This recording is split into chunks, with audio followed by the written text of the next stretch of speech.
Welcome back dear students. ये हमारा lecture number 27 है मॉडर्न फिजिक्स सीरीज का। पिछले लेक्चर में हमने न्यूक्लियर फ्यूजन समझा था, जहां एक भारी न्यूक्लियस टूटता है, एनर्जी रिलीज होती है। आज हम उसका उल्टा प्रोसेस समझने वाले हैं, न्यूक्लियर फ्यूजन को, जहां दो छोटे न्यूक्लियाई मिलकर एक बड़ा न्यूक्लियस बनाते हैं। And believe me, energy release यहाँ फ्यूजन से भी ज्यादा पावरफुल है पर यूनिट मास।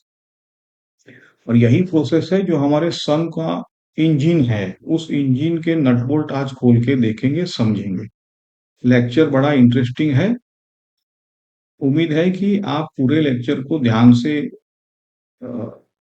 एंड तक देखेंगे, क्योंकि न्यूमेरिकल्स भी इसमें काफी सारे जेई लेवल के लिए है। तो आप नोटबुक लेके पॉज करते हुए मेरे साथ साथ चलेंगे। चलो, ये छोटा सा रोड मैप है, लेकिन लेक्चर में काफी सारी चीजें ठूस ठूस के भरी हुई है। पहले हम समझेंगे फ्यूजन होता क्या है ना, फाइंडिंग एनर्जी कर्व से सिंपल। फिर चलेंगे सन के अंदर, स्टार कैसे पैदा होते हैं वगैरह। और प्रोटॉन प्रोटॉन साइकिल, ये सन का असली इंजन है। फिर डीडी और डीटी रिएक्शन और उनकी क्यू वैल्यूज, है ना, ये जेई का इंपॉर्टेंट चीज है ये। फिर फ्यूजन रिएक्टर्स है। इसमें हम देखेंगे कि क्या इंसान सन को, समझ लो कि बॉटल में बंद करने की जो उम्मीद और एम्बिशन रख के बैठा है, क्या वो हो सकता है। ये चीजें देखेंगे। और एंड में है 6 न्यूमेरिकल से, जैसे कहा कि ये जेई के पैटर्न के है सारे। और ये जो छोटा सा कर्व दिख रहा है, वो ही है अपना पूरे लेक्चर, इसी कर्व के अराउंड घूमने वाला है। चलिए तो शुरू करते हैं। सबसे पहले ये डेफिनेशन है, बहुत ही क्रिस्प डेफिनेशन। देखो, जब दो हल्के न्यूक्लियाई ना, मास नंबर मतलब A <20 आपस में कंबाइन होके एक हैवियर न्यूक्लियस बनाते हैं, तो इसी प्रोसेस को हम न्यूक्लियर फ्यूजन कहते हैं, सिंपल। अब सवाल ये है, एनर्जी रिलीज क्यों होती है ना। तो इसका जवाब हम सिंपली देंगे फाइंडिंग एनर्जी पर न्यूक्लियर कर्व से। ध्यान से देखिए, लाइट न्यूक्लियाई के लिए लेफ्ट साइड में बाइंडिंग एनर्जी पर न्यूक्लियन बहुत कम है। जैसे जैसे हम Fe मतलब हमारा जो हीरो है उसके तरफ बढ़ते हैं, तो बाइंडिंग एनर्जी पर न्यूक्लियन क्या होता है, बढ़ता जाता है। कहां पर है पीक, 8.8 MeV, ये सब हमें पता है। और बढ़ता पीक बढ़ता है, बाइंडिंग एनर्जी बढ़ती है, मतलब नेगेटिव बढ़ती है ना। और देखो हेवी न्यूक्लियाई के लिए राइट साइड पे वो भी, फिर से थोड़ा सा अब आगे आगे जाओगे आप 8.8 से राइट साइड पे, तो तो गिरता जाता है ना, 8.8 से कम होता है। देखो फंडा ये है, जो भी प्रोसेस न्यूक्लियस को इस पीक की तरफ ले जाए, हमें तो पीक की तरफ जो आ रहा है, तो वो एनर्जी रिलीज करेगा। क्यों आपको पता है, क्योंकि बाइंडिंग एनर्जी बढ़ी पर न्यूक्लियर, मतलब नेगेटिव में बढ़ी, तो ऑब्वियसली रिलीज हुई कि नहीं। पहले ज्यादा थी, नेगेटिव में बढ़ी, तो रिलीज होगी। तो हेवी न्यूक्लियस टूट कर पीक की तरफ जाएंगे तो फ्यूजन कहेंगे। लाइट न्यूक्लियस जुड़कर पीक की तरफ आ रहे हैं तो फ्यूजन। अगर आप पीक से गुजर चुके तो फिर आप समझ लो कि बाइंडिंग एनर्जी कम हो रही है। तो ये नहीं, ये कंफ्यूजन नहीं, पीक की तरफ जा रहा है ना, लाइट भी पीक की तरफ, हैवी भी। अब फ्यूजन में फाइनल न्यूक्लियस का मास ओरिजिनल जो न्यूक्लियर है उससे, उसके टोटल से क्या होगा, कम होता। क्योंकि मास ही तो डिफेक्ट है जो एनर्जी रिलीज कराता है ना। हमने आइंस्टाइन साहब के फॉर्मूला से हमें पता है Q equal to delta M C square. ये सारी चीजें आपको पता है। एक बात नोट कर लीजिए, फ्यूजन पावर प्लांट्स अभी तक बने नहीं हैं। और इसकी चर्चा करेंगे। लेकिन पूरी दुनिया में साइंटिस्ट लेबोरेटरी में फ्यूजन एनर्जी को हार्नेस करने की कोशिश कर रहे हैं, है ना? क्यों कर रहे हैं वो हम इस लेक्चर में आगे समझेंगे। ये पिक्चर देखिए, है ना?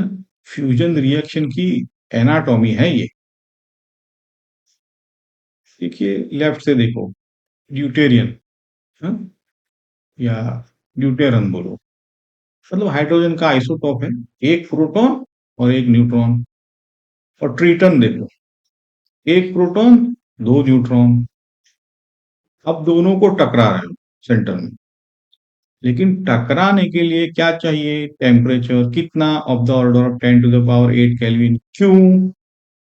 क्यों बताओ क्यों? क्योंकि दोनों पॉजिटिव चार्ज है, तो जैसे जैसे नजदीक आएगा आएंगे कूलम फोर्स बढ़े लगेगा। वो कितना लगेगा? बहुत ज्यादा। जितना करीब उतना आर छोटा। आर अगर छोटा मतलब जीरो, तो इन्फिनिटी कूलम फोर्स लगने वाला है।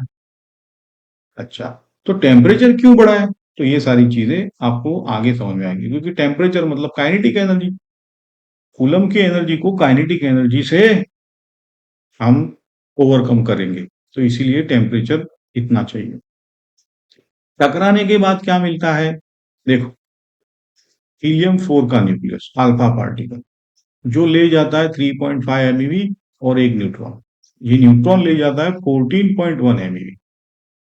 अब ये नंबर याद रखने हैं आपको, लेक्चर के एंड तक हम वापस एक बार ये नंबर आपको रिमाइंड करा देंगे।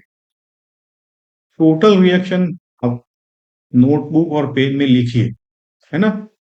D plus D, sorry, 1H2 + 1H3 मतलब D+T। तो ये हो रहा है हीलियम प्लस न्यूट्रॉन।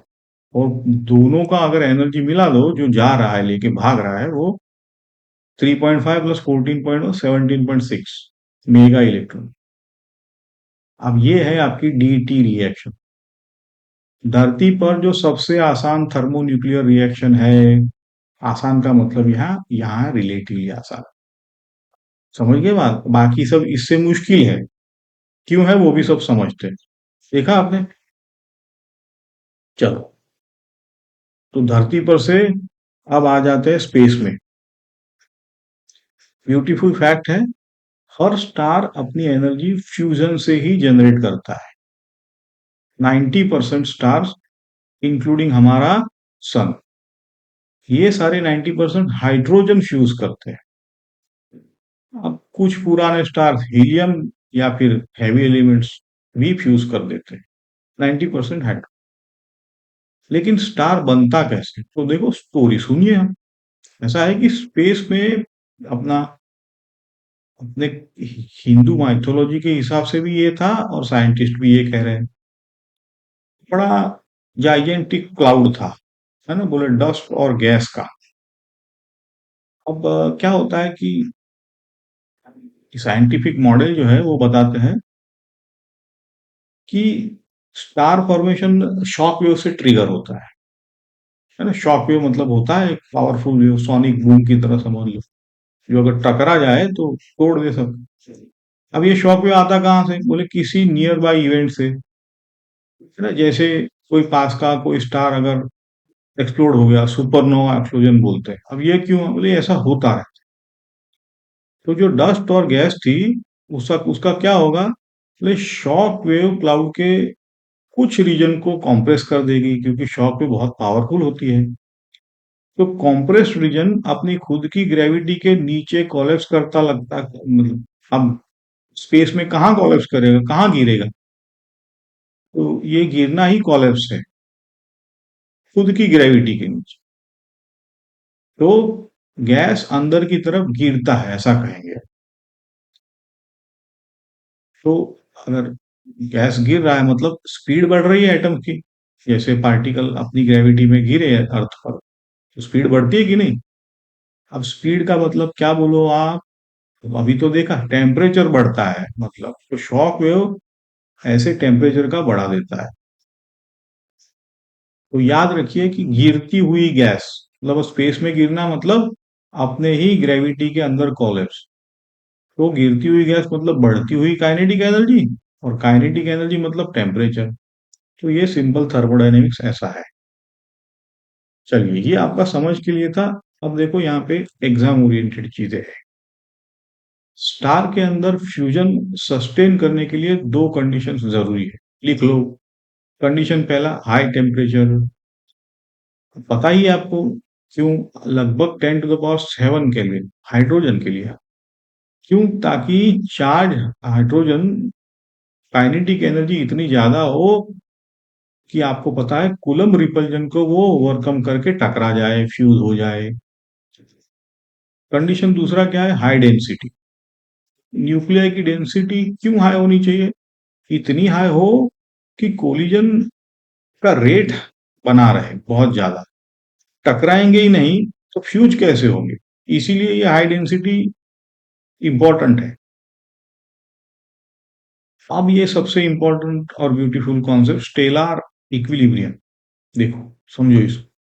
जब कोर में फ्यूजन स्टार्ट हो ही गया तो रिलीज हुई एनर्जी इतनी ज्यादा होती है, हम देखेंगे कैसे, कि स्टार का फर्दर कोलैप्स होना रुक ही जाता है। जैसे शॉकवेव से कोलैप्स हो रहा था, तो अब देखो, वहां से वो कोलैप्स हो रहा था, यहां से वो रोक रहा है। तो स्टार की पूरी जिंदगी इस बैलेंस में टकी है, वो बैलेंस करके रहता है वहां पे। देखो, तो ये जो डायग्राम है ना, अंदर की तरफ ग्रेविटी खींच रही है कॉलेप्स की तरफ, अपनी खुद की ग्रेविटी जो कि शॉकवेव से। तो बाहर की तरफ थर्मल इफेक्ट्स, क्योंकि अंदर तो हो गया रिएक्शन, थर्मल इफेक्ट हो गया, रेडिएशन प्रेशर हो गया, वो ढकेल रहा है बाहर की तरफ। तो ये tug of war he star की लाइफ है। जब तक फ्यूल है, बैलेंस है। फ्यूल खत्म, गेम ओवर। वाह, कैसा फिजिक्स! देखो कैसा फिजिक्स ने कैसे समझा रहा है चीजों को, है ना? ये फिजिक्स समझा रहा है और ठीक भी है। चलो, आगे बढ़ते हैं। ये है सन का इंजन रूम। हाँ, प्रोटॉन प्रोटॉन साइकिल। इसके इसके नट्स बोल्ट देखो। पहले तो मोटा मोटा पिक्चर आप समझ लो, एकदम मोटा पिक्चर, फिर अंदर जाएंगे। चार प्रोटॉन मिलकर बनाते हैं एक अल्फा पार्टिकल और दो पॉजिट्रॉन बोलेंगे, और इस प्रोसेस में रिलीज होती है लगभग 25 MeV। समझ गए? धरती पर हमने क्या नंबर याद रखा था? 17.1। यहाँ पे है 25 MeV एनर्जी। देखो, सीरीज 3 न्यूक्लियर रिएक्शन की है ना? स्टेप बाय स्टेप चलते हैं। देख, पहला है दो प्रोटॉन्स टकरा रहे हैं, है ना? 1H1। अच्छा, और बना क्या? H2 मतलब ड्यूटेरियम। साथ में E+ मतलब पॉजिट्रॉन, और न्यूट्रिनो भी निकल रहा है। स्टेप 2, ये जो ड्यूटेरियम और एक प्रोटॉन से फ्यूज होता है वापस, ये बना ना अभी ड्यूट्रॉन। तो देखो कि 1H1 + 1H2, तो आपका यहां निकला है हीलियम मतलब 3, जिसका है He3 प्लस गैमा। तो ये गैमा रे निकली है, हीलियम 3 बना है बोलेंगे, और गैमा रे निकली है। अब दो रास्ते हैं, देखो, इधर या हाइड्रोजन और हीलियम फ्यूजन होगा, या तो हीलियम हीलियम, क्योंकि सब कुछ अब बन चुके हैं। तो हम क्या करेंगे? हाइड्रोजन और हीलियम 3, तो ये हमें प्रॉपर हीलियम का, और प्लस E+ और न्यूट्रिनो, या फिर हीलियम 3 और हीलियम 3 मिले, तो वो भी हमारा अल्फा पार्टिकल बनेगा, और 1H1 और 1H1 दो हाइड्रोजन मिल वापस। तो He ब्रांच भी दिखाया है, देखो, है ना? दो हीलियम 3 मिले हैं, हीलियम 4, और दो प्रोटॉन्स वापस निकल जाते हैं। तो रिसाइकल हो गए, अगले राउंड के लिए रेडी। अब देखो, ये सारी चीजें हैं। इसको अपना नेट रिजल्ट याद रखिए। चार प्रोटॉन मिला के हीलियम, प्लस दो पॉजिट्रॉन, प्लस दो न्यूट्रिनो, और 25 MeV। ये जो है ना, ये आपका लास्ट एग्जाम के लिए इंपॉर्टेंट है, इतना याद रखना है बस। जो एग्जाम रिलेटेड है चीजें वो इतनी है। अच्छा, अब ये जो 25 MeV निकली है, तो ये निकल के जा कहाँ रही है? तो देखो, तीन कैरियर्स है इसके, गैमा रेस। ये डेंस गैस में तुरंत एब्सॉर्ब हो जाती है, और एब्सॉर्ब होगी तो गैस का टेम्परेचर बढ़ाएगी, मतलब एनर्जी स्टार के अंदर ही रिसाइकल हो जाती है, और ये कुछ ही दूरी पे एब्सॉर्ब हो जाती है, सेंटीमीटर पोल। पॉजिट्रॉन्स क्या है? ये इलेक्ट्रॉन्स से मिलके एनाइलेट कर लेंगे, क्योंकि इलेक्ट्रॉन नेगेटिव, पॉजिट्रॉन पॉजिटिव, तो ये एनाइलेट करेंगे ना, तब फिर से गैमा रे बनती है, जो अगेन मिलीमीटर्स के अंदर, सेंटीमीटर्स के अंदर एब्सॉर्ब हो जाए। और है न्यूट्रिनोस, ये है सबसे एंटी सोशल गेस्ट्स इस पार्टी के, है ना। ये मैटर से कभी इंटरेक्ट ही नहीं करते हैं न्यूट्रिनो। आए कहां से? बोले ये जब एनर्जी बैलेंस कर रहे थे, ये लोग सारे 1920s के आसपास जो भी साइंटिस्ट थे, बोर मेनली तो थे, तब इन्होंने, एनीवेज, तो ये स्टार से एस्केप कर जाते हैं और अपने साथ ले जाते हैं जनरेटेड जो भी MEF-20, उसका थोड़ा सा 2% ही ले जा रहे थे। और एक टर्मिनोलॉजी याद कर लीजिए, ऐसे एनर्जी लिबरेटिंग फ्यूजन रिएक्शन को थर्मो न्यूक्लियर फ्यूजन रिएक्शन कहते हैं।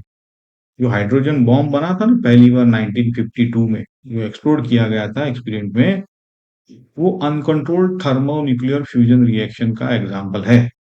कंट्रोल्ड वर्जन ही तो हमें रिएक्टर में चाहिए, और वही तो हम कोशिश कर रहे हैं। अनकंट्रोल तो चाहिए नहीं। चलो आगे बढ़ते हैं। ये है जेई का, मैं कहूंगा, माले गनीमत, है ना। तीन रिएक्शंस जो हर साल कहीं ना कहीं पूछे जाते हैं, और इस बार भी पूछे जाएंगे जब भी आप देखो ये, इसीलिए इसको मैं माले गनीमत कहूंगा। और भी माले गनीमत आगे आएंगे। रिएक्शन पहला देखो, DD, मतलब H2H2, तो helium 3 plus nitrogen plus 3.3 MeV, खत्म। दूसरा रिएक्शन DD, मतलब H2H2 मिला के helium 3 plus hydrogen plus 4 MeV। तीसरा है D और T, मतलब H2H3, ये मिला के अल्फा पार्टिकल बनाएंगे, न्यूट्रॉन बनाएंगे, और 17.6 MeV। तीनों हमको याद रखने हैं। क्यू वैल्यू कैसे निकालते हैं? देखो, आपको अगर पहले लेक्चर पता है तो कोई बड़ी दिक्कत नहीं है। ट्रिक तो यही है, अगर आप एटॉमिक मासिस यूज करो तो इलेक्ट्रॉन के मासिस अपने आप कैंसिल हो जाएंगे। देखो, 2MD पहले की बात है, तो -2He3 plus Mn, C² into करो।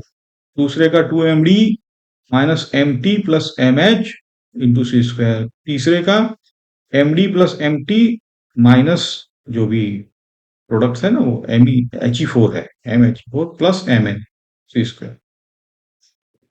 नोटिस करो, इलेक्ट्रॉन मासिस दोनों तरफ कैंसिल हो गए।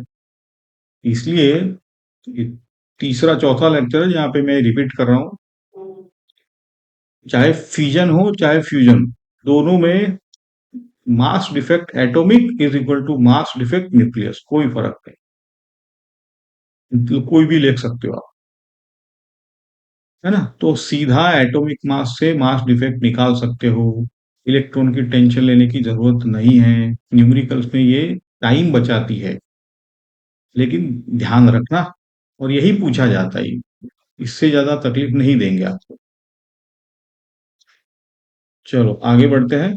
ये अच्छा है, एक ग्राफ आपको समझाए, बुलेट पॉइंट्स देख लो। ये वन लाइनर्स है, एग्जाम मटेरियल। फ्यूजन के लिए चाहिए अल्ट्रा हाई टेम्परेचर। अब क्यों चाहिए आपको पता है, ये ग्राफ में भी समझाएंगे। 10⁻⁹ तक बहुत ज्यादा है। हाई प्रेशर अगर हो फ्यूजन में तो लो टेम्परेचर पे भी काम चल जाता है, ये पॉइंट लोग भूल जाते हैं। फ्यूजन के लिए न्यूक्लियाई को 1 फर्मी मतलब 10⁻⁻15 मीटर के डिस्टेंस तक लाना पड़ता है, तभी वो फ्यूज होते हैं। और इतने पास लाने के लिए क्या करना पड़ेगा? काइनेटिक एनर्जी ज्यादा चाहिए कि कम? बहुत ज्यादा, क्योंकि कूलम रिपल्जन का जो पहाड़ है ना बीच में आ जाता है। देखो खड़ा है, देखो ये ब्लू लाइन ग्राफ देखो। जैसे जैसे न्यूक्लियाई पास आते हैं पोटेंशियल एनर्जी 1/r जो है, उस 1/r, क्योंकि आर कम हो रहा है तो पहाड़ जैसे बढ़ रही है, इसी को बैरियर कहते हैं। अगर इस बैरियर को पार करो तभी न्यूक्लियर के वेल में गिरोगी, ऐसा है। तभी तो बंधेंगे, तभी तो नीचे नेगेटिव होगी एनर्जी। तो सबसे इंपॉर्टेंट है पर यूनिट मास। फ्यूजन में रिलीज हुई एनर्जी हेवी न्यूक्लियाई के फिशन से भी ज्यादा होती है, इसलिए फ्यूजन को फ्यूचर का एनर्जी सोर्स कहा जाता है। दूसरा है, फ्यूजन में तो रेडियो एक्टिव चीजें निकलती है, ये तो क्लीन भी होता है।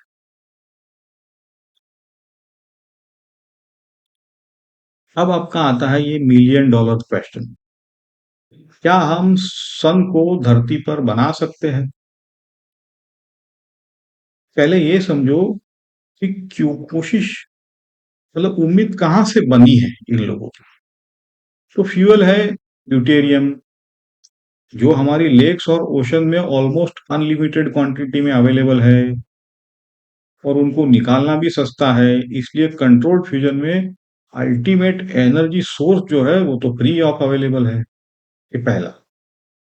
दूसरा है, फ्यूजन के मुकाबले जो मैंने जैसे कहा रेडियो एक्टिव कुछ नहीं है यहाँ पे। हाइड्रोजन का जो भी फ्यूजन का जो एंड प्रोडक्ट है वो सेफ है, नॉन रेडियो एक्टिव ना, क्योंकि हीलियम होता है क्लीन एनर्जी, है ना, रोबस्ट पार्टिकल। अब ये समझो कि मुश्किल कहाँ आन पड़ी है। सन वाला जो प्रोटॉन प्रोटॉन इंटरेक्शन रिएक्टर के लिए सूटेबल नहीं है। क्यों? क्योंकि उसको चाहिए एक्सट्रीम टेम्परेचर और डेंसिटी भी। हम फैक्ट देखो, अब सुनो।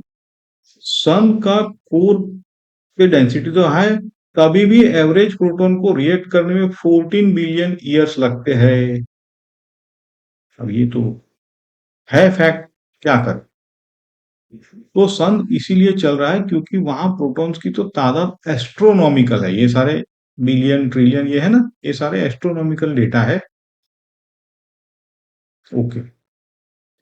रिएक्टर के लिए फ्यूल को गर्म करना पड़ता है कितना?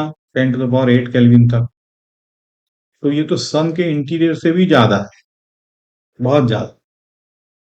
अब इतने टेम्परेचर पे क्या होता है, कईयों को पता होता है कि एटम्स आयोनाइज हो जाते हैं, तो बचता है आपका इलेक्ट्रॉन्स और न्यूक्लियाई का सूप, जिसे कहते हैं प्लाज्मा। ये प्लाज्मा जो है एक नया स्टेट है, और इस प्लाज्मा को आप समझते हो कंटेनर में आप होल्ड कर सकोगे? नहीं कर सकोगे, इसलिए ना इसको मैग्नेटिक फील्ड में कंफाइन किया जाता है। ये जो डोनेट शेप दिखाया है ना यहाँ पे मशीन, उसी को टोकामैक कहते हैं, वो प्लाज्मा को होल्ड करने के लिए यहां तक लोग पहुंचे हैं, है ना। लेकिन इंसान की एम्बिशन देखो, सन को धरती पे लाने की कोशिश कर रहे हैं। एनीवेज हम आगे बढ़ते हैं। यहाँ पे आपको अगेन नंबर दिए है, क्यू वैल्यूज डी डी के देखो और डी टी के देखो। ओके, चलो आगे बढ़ते हैं। अब रिएक्टर के लिए जो प्रॉमिसिंग फ्यूल है वो ड्यूटेरियम और ट्रिटियम। हम्म इनकी देखो कुंडली समझते हैं। ड्यूटेरियम है 1s2, हाइड्रोजन का स्टेबल आइसोटोप, ओशन से अनलिमिटेड, सस्ता है। ट्रिटियम क्या है भाई? 1s3, ये भाई साहब रेडियो एक्टिव है। इनका हाफ लाइफ है 12.3 ईयर्स। बीटा टीके करके इनको बनाया जाता है ना। इसी वजह से नेचुरली ये मिलते नहीं है, आर्टिफिशियली प्रोड्यूस करना पड़ता है। और फंडामेंटल चैलेंज अगर एक लाइन में आपको चाहिए, तो दो न्यूक्लियाई को इतनी एनर्जी दो कि कूलम रिपल्जन को ओवरकम करके फिर वो, तो 10⁸ केल्विन का प्लाज्मा, है ना, एक ऐसा रिएक्टर जो रीजनेबल टाइम तक नेट पावर आउटपुट दे सके। तो अभी तक तो कोई बना नहीं पाया भाई, है ना, क्योंकि आपको उसको होल्ड भी तो करना पड़ेगा। ये पावर ऐसा नहीं कि 1 सेकंड के लिए बना दिया हो गया। तो ये जो ज्यादा टाइम के लिए फ्यूजन में टाइम लगता है, लोग लेकिन बना रहे हैं। हो सकता है कि आपकी जो नई जनरेशन है उनमें हो सकता है, हु नोस, बन भी जाए, नोबडी नोस। प्रॉब्लम की तरफ बढ़े। पहला प्रॉब्लम है, पढ़ते हैं U-235, इसके एक एटम से 200 MeV मिल रहे, रिएक्टर की पावर 1000 किलो। कितने एटम्स डिसइंटीग्रेट पर सेकंड हो रहे हैं, और पर आवर मास डीके कितना है? तो भाई ये तो एकदम सिंपल है। पावर को पहले तो MeV पर सेकंड में कन्वर्ट करो, है ना। 1000 किलोवाट मतलब 10⁶ जूल पर सेकंड।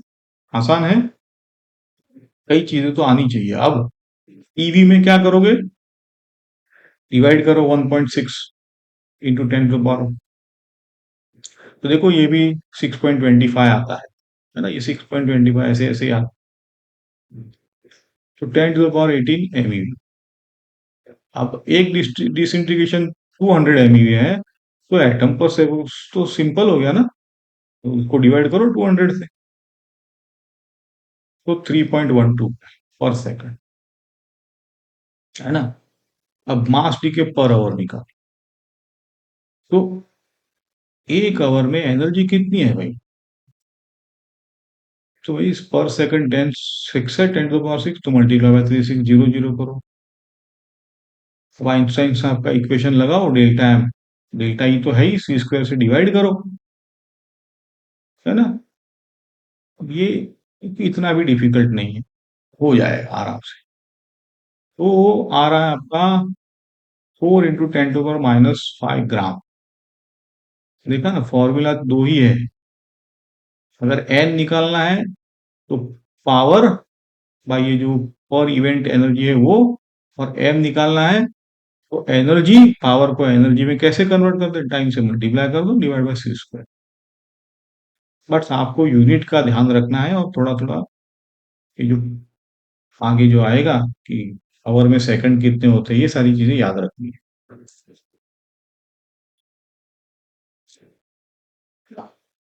ये थोड़ा लंबा है, तो 2 स्लाइड में किया है इसको।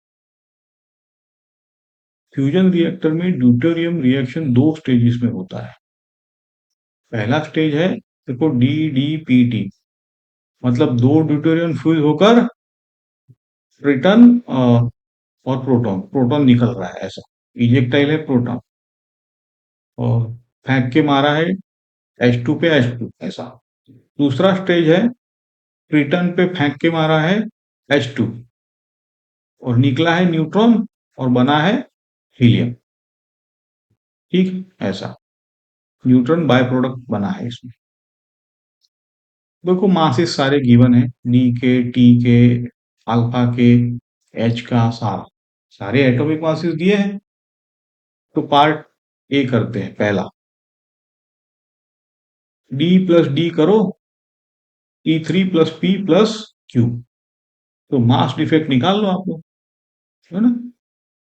2 टाइम्स, जो कि डी का मतलब रिएक्टेंस माइनस प्रोडक्ट। देखो इसको तो शिद्दत से करना ही पड़ेगा आपको, इसका कोई शॉर्टकट नहीं है। तो ये 0.00433 यूनिट AMU, इसको 931.5 से मल्टीप्लाई करो, तो आपका आ रहा है 4.0 MeV। MeV में आता है देखो, क्योंकि है ना, 931 मतलब MeV। दूसरा पार्ट, अभी इसको, ये आपका है ट्रिटन प्लस D2, तो होता है आपका alpha plus neutron plus energy. तो एनर्जी के लिए अगेन जो प्रोडक्ट है उसको माइनस करो रिएक्टेंट से, सारे दिए हुए तो 0.0188 मल्टीप्लाई करो 931.5, ये तो हमें पता ही था इतनी आने वाली है 17.5, है ना। तो अब क्या करोगे, दोनों स्टेजेस का टोटल आपका 21 पॉइंट, है ना। ध्यान दीजिए आप कि टोटल 3 ड्यूटेरॉन्स कंज्यूम हुए, पहले स्टेज में 2, एक स्टेज 2 में हुआ है ऐसा। तो एनर्जी और ड्यूटेरॉन कैसे निकालोगे, तो जो टोटल है 21 डिवाइड बाय 3 करना पड़ेगा ऐसे, 7.2 मेगा इलेक्ट्रॉन। पार्ट सी है, देखो ड्यूटेरियम की रेस्ट मास एनर्जी तो बोले जो भी था उसका U इंटू 930, तो फ्रैक्शन रिलीज कितना हुआ, तो 7.2 डिवाइड बाय जो भी है इसका, ऐसा, है ना। तो 0.385%, मतलब 100 से मल्टीप्लाई करना पड़ेगा। तो सोचिए कि ये तो सिर्फ 0.4% रेस्ट एनर्जी रिलीज हुई है, फिर भी ये केमिकल प्रोसेस से इतने ज्यादा गुना है। तो यही तो न्यूक्लियर फिजिक्स का जादू है ना। चलो, 1 ग्राम यूरेनियम का फ्यूजन में 0.92 मिलीग्राम मास लॉस्ट होता है। पावर हाउस की एफिशिएंसी भी है, तो इतना पावर 400 के लिए कितना यूरेनियम यूरेनियम चाहिए। अच्छा प्रॉब्लम है ये, टिपिकल पूछ सकते हैं। तो देखो सबसे पहले यूजफुल एनर्जी निकाल लो पर आवर, है ना। 400 चाहिए हमें, तो multiply by 3600 second. Okay, okay तो आसान है कैलकुलेशन। एफिशिएंसी का ट्विस्ट देखो, 10% आउटपुट ही यूजफुल है, तो एक्चुअल आउटपुट कितना मिला, वो इसका 10%, है ना। तो 144, ये आपका आ रहा है 10 टू द पावर 11 जूल। तो यहां गलती नहीं करनी, है ना। एफिशिएंसी से हमें डिवाइड करना है, मल्टीप्लाई नहीं किया है, देखो यहां, क्योंकि फाइनल जितना चाहिए तो भाई प्रोड्यूस ज्यादा करना पड़ेगा ना, क्योंकि एफिशिएंसी 10% है, तो ज्यादा प्रोड्यूस करेंगे तभी तो इतना आएगा, तो ये तो कॉमन सेंस लगा है। अब मास लॉस करो आप, देखो 144 है लेकिन वो पावर 10 टू द पावर 11 है ना, ये तो कंफ्यूजन नहीं। डेल्टा एम आपका आता है E/c², तो इससे 0.16 ग्राम। ओके, अभी भी मैं देख रहा हूँ कैलकुलेशन तो आसान ही है, आपको 10 का ऑर्डर एक निकाल लो, बाकी एक निकाल लो, ऐसा है। आगे जब होगा तो बताऊंगा डिफिकल्ट। यूरेनियम रिक्वायर्ड कितना है, 1 ग्राम यूरेनियम,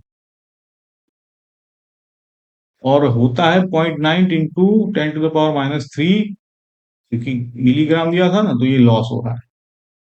तो 0.16 ग्राम लॉस के लिए, तो मास आपका है 0.16 डिवाइड बाय 0.92, डिवाइड करना पड़ेगा तभी तो ज्यादा, तो 174 ग्राम पर आवर। देखा कैसे किया है, प्रॉब्लम अच्छा है, बस कॉमन सेंस के साथ अलर्ट रहें। अब यहाँ पे 250 इलेक्ट्रिकल पावर एफिशिएंसी दी है, एनर्जी पर फ्यूजन दिया है, साल भर में कितना यूरेनियम लगेगा, ये भी टिपिकल सवाल है।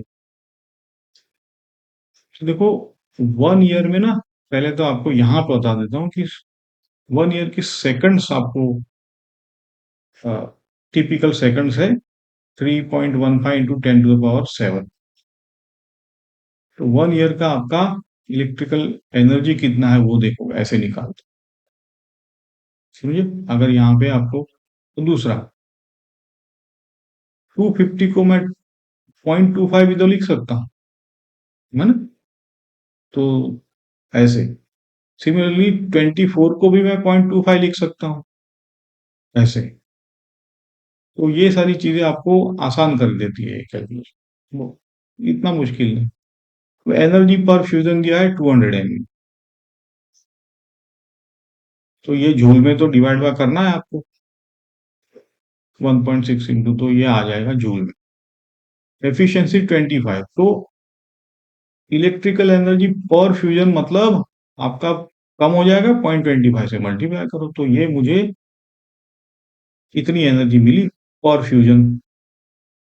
नंबर ऑफ फ्यूजन नहीं, फ्यूजन है, चलो कोई बात नहीं। नंबर ऑफ फ्यूजन कितने होंगे, तो जो भी जो चाहिए थी और जो मिल रही है उससे डिवाइड करो, तो इतने चाहिए, 10⁻26 आ रहा, कोई बात नहीं। अच्छा, अब मोल क्या होता है, एन। तो जो भी ये इतने जो है, वो इतने नंबर है ना। तो एक मोल में तो कितने होते हैं, 6.02, तो डिवाइड कर दो भाई, एवोगाड्रो नंबर। तो इतने मोल आ रहे हैं, ठीक है ना। अब 235 यूरेनियम बोला है, उसका मास कैसे निकालोगे, तो number of mole multiply by एक मोल का ग्राम, 235 होता है एक मोल का, ऐसे निकाल लो आप। तो 384.4 kg/ईयर। तो सिर्फ 384 kg यूरेनियम से एक पूरा शहर एक साल भर तक बहुत ही रिचली रोशनी देगा। कोल होता ना तो आपको लैक्स ऑफ टन्स लगते, देखा ना। लेकिन फिजन है तो बाय प्रोडक्ट है, इसलिए लोग नहीं इसके पीछे भाग रहे।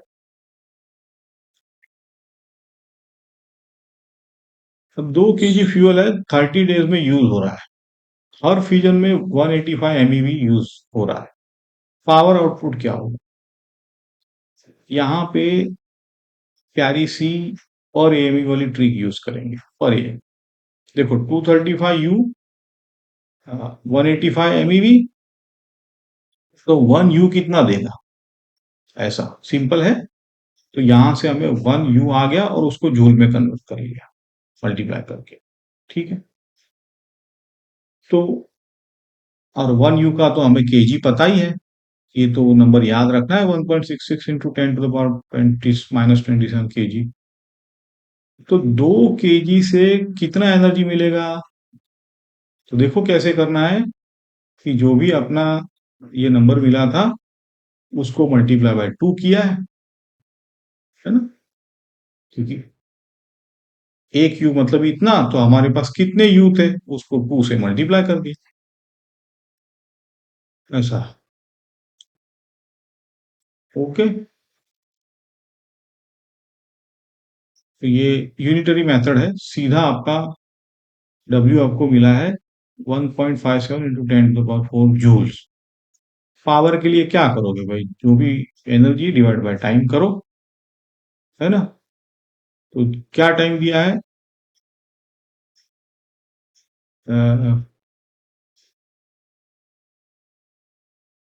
30 इंटू 24, क्योंकि 30 डेज है मतलब एक महीना है, तो एक महीने में आपका पर सेकंड निकाला है। चलो, है ना। यहाँ पे बस यही ट्रिक, ये एएमयू वाली ट्रिक थी, कि 1 AMU कितना जूल दे रहा है। फिर 1 AMU होता है इतना केजी, हमें दिया है 2 kg, तो यही है कि एक यूएमयू में इतना केजी, तो 2 kg में कितने यू, तो इतने यू, फिर यू मिला, फिर एक यू का एनर्जी पता है, तो आप यूनिटरी मेथड से निकाल सकते। ठीक है, चलिए, ये छठा प्रॉब्लम है, लास्ट प्रॉब्लम है। 1 मेगावाट हीट के लिए कितने फ्यूजन इवेंट्स पर सेकंड, एक साल चलाना है, तो कितना यूरेनियम लगेगा। एनर्जी दे दी है। तो ये आसान है ये। तो भाई एनर्जी पर फिशन दी है, तो आप इसको जूल में निकाल लो। फिर आपका पावर तो आपको दिया है मेगावाट, मतलब 10⁻6।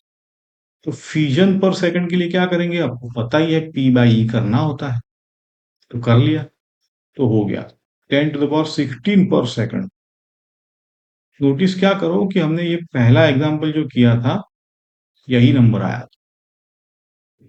तो 1 मेगावाट और 200 MeV का कॉम्बिनेशन ही यही है, 3.12 का। तो पैटर्न देखो धीरे धीरे पकड़ में आ जाए। अब 1 ईयर के लिए सेकंड कितनी होती है, बोले 3.15 इंटू 10⁻7। इतना तो कैलकुलेशन बच जाएगा, याद रखना थोड़ा। टोटल एनर्जी आपकी निकल के आएगी, मल्टीप्लाई कर दो सेकंड से। पावर दिया हुआ है तो एनर्जी आ गई, पावर इंटू टाइम। तो फिशन कितना है, पर सेकंड इतना था, पावर इतना है, तो टोटल इतने लगेंगे, 9.85। तो मास कितना लगेगा आपको,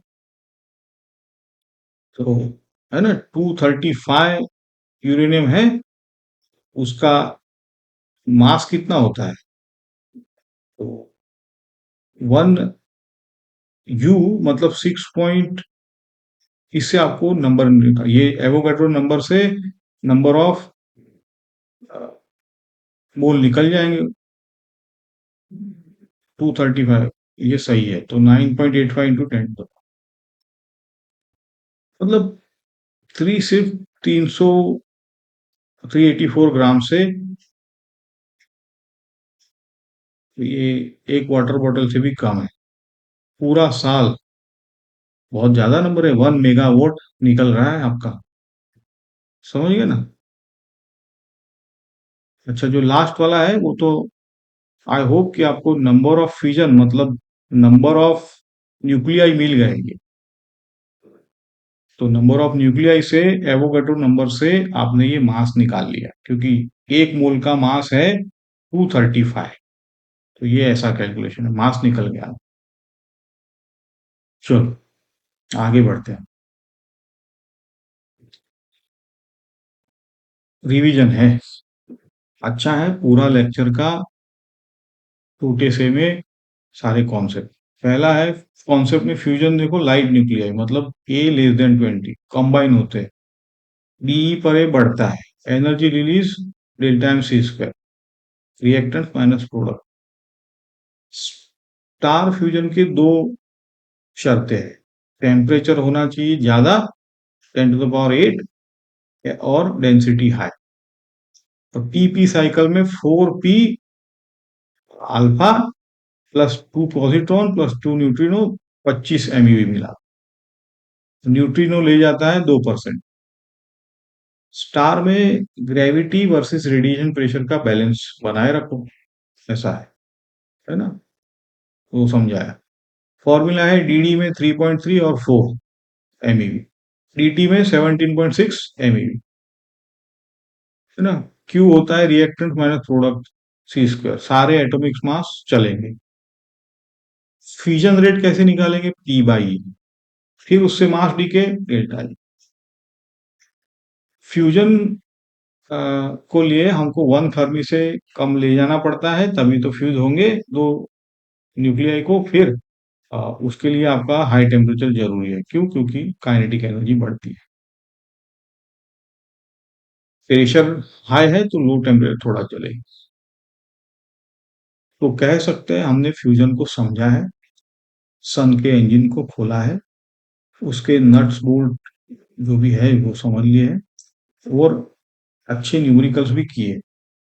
आप क्या करो कि बिना देखे ये सारे न्यूमेरिकल्स एक बार कर लो, कमेंट भी करो क्या डिफिकल्टी आपको कहाँ। अगर लेक्चर पसंद आया हो तो लाइक करो, सब्सक्राइब करो, शेयर करो।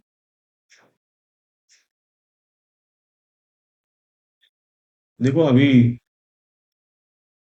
मेन जो है फिजिक्स का धमाका करना बाकी है, लेकिन नेक्स्ट लेक्चर में हम सेमीकंडक्टर लेंगे, पहला लेक्चर है सेमीकंडक्टर का, तो मिस मत करना। तब तक के लिए पढ़ते रहो, प्रैक्टिस करते रहो, आगे बढ़ते रहो। Thank you.